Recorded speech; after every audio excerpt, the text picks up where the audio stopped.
What's going on, y'all? Thanks for checking in the Khaliis Take. You know what to do. Hit that like, subscribe button. Also hit that notification bell just so you can get the newest and the bonus content first. But hey, let's just go ahead and jump right in. I've said in previous videos, it's a must the Clippers win the championship this year. It's a must they at least make it to the finals, bare minimum, because the pressure on them is very high and it's very immense. And it's mounting more and more when you think about the team overall being healthy and what they could bring into next season as a unit and what they did this past season without their full unit and not having Kawhi Leonard the whole season and for a good portion of the season not having Paul George. And then you got to look at it from another perspective. It's a must that they win based upon what's going on or what can happen after next season. When you look at the Clippers in its totality, you got to look at them and base them based upon their contracts. I mean, Reggie Jackson just a year ago, signed a 2-year contract. You see what I'm saying? So that contract could be up. Then you got Nicholas Batum, possibly, and then you got other players on the team that has minimal contracts that might not be there going the next season. And possibly there might be a situation where this offseason, when it fully goes into the offseason after the finals is over, there could be some switch arounds with the roster as well. Most people are speaking about Marcus Morris, and maybe Zubac is one of the names that, also has surfaced as well. And it might be maybe another name out there, in regards to the Clippers, but it's more or less somebody like an Amir Coffey or somebody like that far on the bench, but very, very valuable to the team and what they accomplished this year, which most people look like is not much, but they did accomplish something. They did get to the play-in tournament when nobody thought they would even make it that far when they lost 2 of their superstars. So when you think about that and how everything unfolded for them, now their 2 superstars are coming back. Ty Lue has made statements that he wanted everybody back at least, again, to get another run at it. Because, like I said, their window of opportunity is closing. This will be 4 seasons they have been together and no championship, regardless of injury or not. It's really no excuses. You got to find a way to win. I mean, you can say that about every team. Every team has had, situations where there was injuries and things like that. And, not saying they came through and won a championship, but that's just the way NBA, that's just the way sports goes. You can't predict injuries, what I'm saying? Or you wish they would never, ever happen, but they just do, what I'm saying? So you have to be able to make adjustments and you have to be able to just move along with the season and, play your very best. Now, I definitely think the Clippers could have, outed their season a little bit better. I think they could have got out of the play-in tournament. I think they could have beat either, Minnesota or the Pelicans. I definitely thought they would have beat Minnesota, though, just because I felt like that was an amped up game. And Paul George did play that game. With Paul George being on the floor, to me, that is good enough to, win a playoff game or a play-in tournament game with him and the rest of the, solid role players that they have on their team. But they didn't. And then they fell to New Orleans when Paul George went out. And like I said, it just unfolded the wrong way for the Clippers. And they didn't have an opportunity to see whether Kawhi Leonard would ever be able to make a return this season going into the playoffs if they got to the first round or mid-first round to see what would happen. But at the same time, you got to look at it from a distant standpoint. That definitely could have been a blessing in disguise because, you have Kawhi come back too early and he doesn't play up to the level that he usually does, and he's like subpar of the player that he usually is. You might still end up losing, and or on top of that, he might re-aggravate or re-injure himself, trying to go out there and come back too early. So, I mean, really, when you look at that, I feel like that kind of worked out for the good to a degree, if you want to be positive about it. And that's just the way I feel like, that's the only way I feel like we should look at that, But in the same breath, coming back this next season, after this season is completely over with, there's a lot of pressure. There's immense pressure on the Clippers. They got to find a way to get to the finals, whether, somebody gets hurt or not or whatever, because the operation was built to win a championship. Now they're going into their new arena, the Intuit arena and everything, having their own house, everything like that. Having your own house built, you got to be able to protect home court. You got to be able to go out there and serve true to who you say you are. And this team said, that they can win a championship. This team believes they can win a championship. Ty Lue believes they can win a championship. The whole organization believes that. So that's why I said, bare minimum, they have to try to find a way to, at least make the NBA finals, and like I said, I don't think that,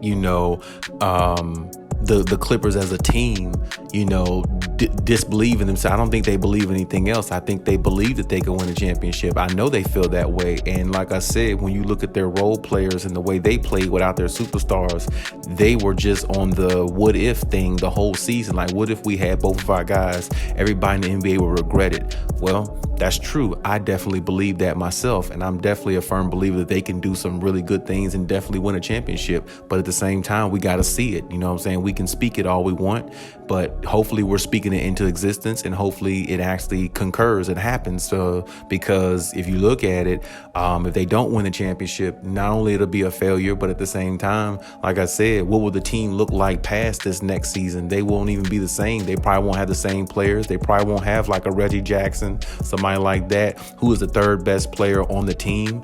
And like I said, it'll change the dynamic of the team. Who knows? Maybe they won't have Paul George. Maybe they won't have Kawhi Leonard. I mean, it's really hard to say. Nicholas Batum and all them players. I mean, the roster can look completely different, in a lot of ways. You see what I'm saying? If they don't find a way to do it. So I definitely think this is really their last shot. Maybe possibly one more season after this upcoming one. It's possible, but I really think this is their last chance to really put together a season that's memorable for them and for the organization of all time, because they definitely have the roster and the team to do it. And they definitely, have the clientele and the coaches and the recruiters and everybody to do it as well. Because Jerry West will put some good pieces together. He's done it with the Lakers for years. He's done it with this team. You know what I'm saying? So when you're put in contention to do it, you got to find a way to win it. So I just hope that everything pans out the way it's supposed to. I really hope Kawhi Leonard comes back 100% healthy, because they're definitely going to need that Kawhi Leonard, and I definitely believe he will, and I definitely believe he's ramping it up, pushing himself to be the best he can, and working hard. I do see him out there having fun though with Jack Harlow, making the New Balance commercials and everything, which is good to have fun and keep yourself grounded and live life and be comfortable and everything. But I also think he's grinding as well. I think Paul George is motivated. I definitely think that Reggie Jackson and the rest of the guys are motivated. And more so than anything, I think Ty Lue is motivated to show everybody that this team is not, not only this team is built for a championship, but this team can actually win it. And like I said, I would like to see them keep pretty much everybody they have. I mean, if they decided to get rid of a Marcus Morris, I guess I wouldn't really be too, regretful of that, because I feel like Marcus Morris' inconsistency sometimes is bad, but at the same time, he does play better, or has played better at times when Kawhi Leonard and stuff was on the floor. He's had his moments where he was inconsistent then too, but I mean, having Kawhi Leonard on the floor makes up for a lot of people's inconsistencies. It always does. That's the reason why he's the best player on the team. And not only that, I feel like he's the best player in the world when healthy. And a lot of people would agree, bare minimum, that he's a top 5 player, top 5 player when he's healthy. So, because he makes up for a lot of issues that the other players just don't do well, or the mistakes that they make. And like I said, when you don't have your best player, things don't tend to go exactly how you plan. So with him coming back, with PG and him and Kawhi and everybody's motivated to really take this season on, I think a lot of teams are going to really, really hurt playing against this team. And don't get me wrong, the West is going to be strong though. You got Denver coming back with Jamal Murray.